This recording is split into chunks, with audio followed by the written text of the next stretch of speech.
రంజిత్ రెడ్డి మీకు తెలుసు. ఏం తక్కువ చేసినాం రంజిత్ రెడ్డికి? ఎంపీ టికెట్ ఇవ్వలేదా, గౌరవించలేదా, గెలిపించలేదా అని నేనే వచ్చి ప్రార్థిస్తే మీరే ఓటేయలేదా? ఇలా ఎందుకు పార్టీ మారిండు రంజిత్ రెడ్డి? దేనికోసం మారిండు? ఆయన మన పొద్దుతిరుగుడు పువ్వా? అధికారం ఎటువంటి ఆడు తిరుగుతాడా? దయచేసి ఆలోచన చేయాలి.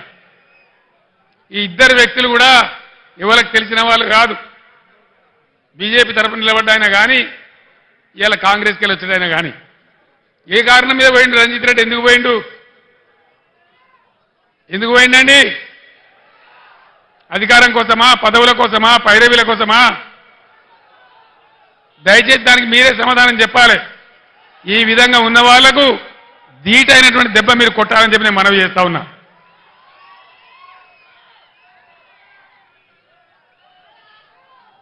కాంగ్రెస్ పార్టీ చెప్పింది అన్ని పంటలు కొంటాం, ప్రతి పంటకు బోనస్ ఇస్తాం. జొన్నలు కొంటాం, కందులు కొంటాం, వడ్లు కొంటాం, మక్కలు కొంటాం అని చెప్పినారు. వానకాలం పంటలకు ఏకాని ఇయ్యలే. ఇలా యాసంగి కూడా కొనుగోలు స్టార్ట్ అయినాయి. ఇస్తారా ఇయ్యరా? ఇయ్యకపోతే ఊకుందామా? యుద్ధం చేద్దామా? యుద్ధం రెండు రకాలుగా చేయాలి. పంట కొనుగోలు కేంద్రాలు అక్కడ చేయాలి. అక్కడ స్పందన రాకపోతే 500 రూపాయలు కట్టియకపోతే ఓట్ల డబ్బాలు గుద్దుడు గుద్దితే డిపాజిట్ రాకుండా ఓడగొట్టాలి. బిడ్డ నువ్వు ఇస్తాను మోసం చేస్తే ఊకోము, నీకు తగిన గుణపాఠం చెప్తాం మేమన్నటువంటి బుద్ధి చెప్పాల్సినటువంటి అవసరం ఉంది. ఎన్ని వాగ్దానాలు చేసినారండి? 420 వాగ్దానాలు చేసినారు. ఆడపిల్లలకు స్కూటీలు కొనిస్తామన్నారు. స్కూటీలు ఎక్కడ పోయా? స్కూటీలు దాని ప్రతిపాదన ఉందా? స్కూటీలు లేవు. కానీ రాష్ట్రంలో లూటీలు మాత్రం జోరుగా చేస్తా ఉన్నారు. భయంకరమైన లూటీ మొదలుపెట్టినారు.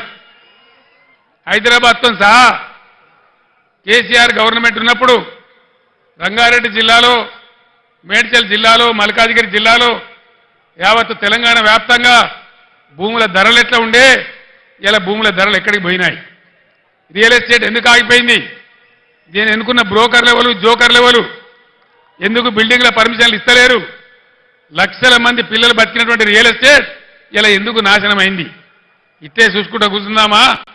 లేదు, మేము ఉన్నామని చెప్పి నిరూపించుకోవడానికి ఎన్నికల్లో బీఆర్ఎస్ను గెలిపించి ఈ ప్రభుత్వానికి బుద్ధి చెప్దామా? దయచేసి ప్రజలు ఆలోచించాలని చెప్పి మేము మనవి చేస్తా ఉన్నా.